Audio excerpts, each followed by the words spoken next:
But the thing about the resurgence of congregationalism in neo-paganism is that it's happening. Okay. Up until the early 80s. So what's good about it? What's bad about it? Well, up until the early 80s, it was little groups. Individuals, little groups. That was it. Pretty much. And then there began to be more books available. Okay. And there began to be an awareness that there were people who wanted to worship in an earth-focused way, wanted that connection with the divine in a very natural way, but they didn't want to make it happen. They didn't want to... They didn't want to do all the work of creating the rituals. Right. Or perhaps they didn't feel confident or competent or whatever. Okay. But there began to become the phenomenon of neo-pagan congregationalism. They're also called open circles. Okay. And they can be good and can be bad, depending on how you use them. It can be a door in and a way to become more comfortable with ritual, especially for people who were raised in one of the Protestant denominations that is non-ritual. And that's a foreign language to them. So this was a place to become more comfortable with that concept and that process. I would think it would not be recommendable, though, to make that the destination of your spiritual journey. Well, and then we come down to, ultimately we all have a personal relationship with the divine in varying levels of either you're embracing it fully or you're in total negation. An atheist still has a personal relationship is still there. Relationship with the divine. It's one of denial and one of negation. It's still personal. Well, and there can also be relating to the divine as the embodiment of science. True, and then they're a scientificist.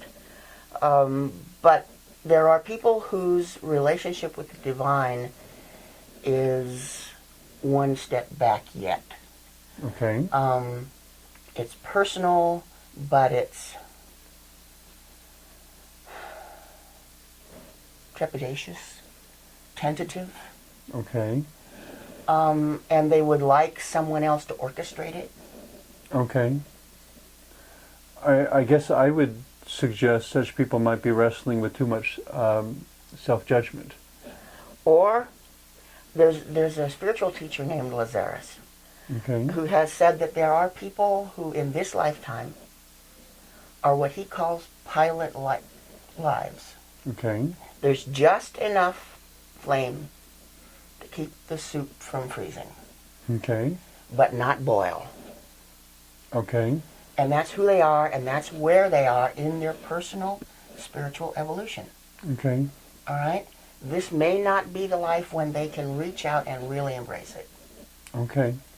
And there's in that sense, that's who they are. Congregationalism would be like a hothouse or a greenhouse nurturing a seedling. Right. And so within a congregation in the pagan, neo-pagan world, you would have people who are just coming in that door very tentatively. And then perhaps they find, and embrace the whole thing, and then move forward at their own rate and nurture that personal relationship. But then there are others who go, I'm comfortable here, this is home. I'm just going to sit here and do this with them. And then along comes Sister Who to ask them a provocative question. And they may not have an answer. Or they may be afraid and I'm not of so concerned for that they have an answer. I just always get nervous when someone wants to coast. Well, and it wouldn't be my first choice, but there are people who need to coast for a while. Well, and even if they do, if that's the choice they made, that's the choice I need to respect. Exactly, that's the point. And we're having that conversation in the neo-pagan community. There are people who say congregationalism bad. And then there are others who say congregationalism inherently good.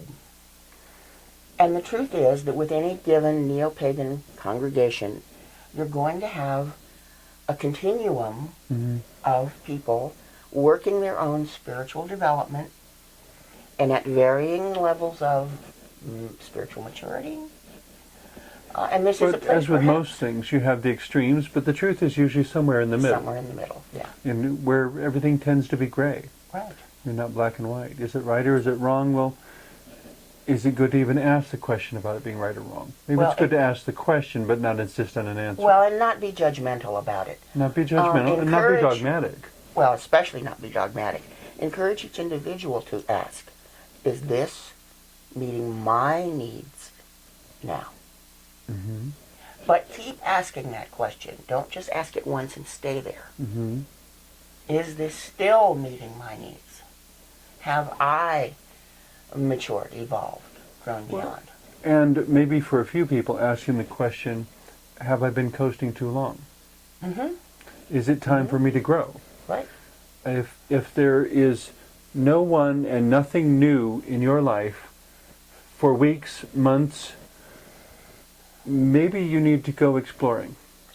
And then there are those who fear the new, Mm-hmm. who fear change. And they don't just exist in one community, they're everywhere.